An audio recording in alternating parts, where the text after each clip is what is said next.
Здравствуйте, меня зовут Ася. Я преподаватель в летней школе Индианского университета, и сегодня я хочу рассказать о первом курсе русского языка. Первый курс русского языка, по-моему, самый интересный курс. На этом курсе студенты знакомятся с основами языка и культуры в русскоязычных странах. Например, вы узнаете, где находится самое глубокое озеро в мире и другие интересные факты о географии, еде и истории русскоязычных стран. За 9 недель вы научитесь самым важным и базовым навыкам в русском языке. Вы научитесь писать и читать. Особенно интересно обычно учиться читать и писать курсив.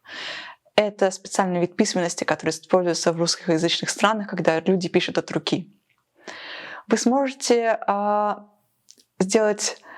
читать и понимать песни и другие короткие тексты, например, мемы или шутки.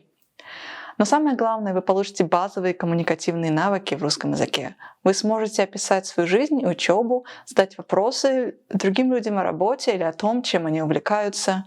Вы сможете заказать еду в ресторане или спросить, как добраться до какого-нибудь места, или поговорить с врачом. Если вы когда-нибудь окажетесь в России или в другой русскоязычной стране, это вам очень поможет.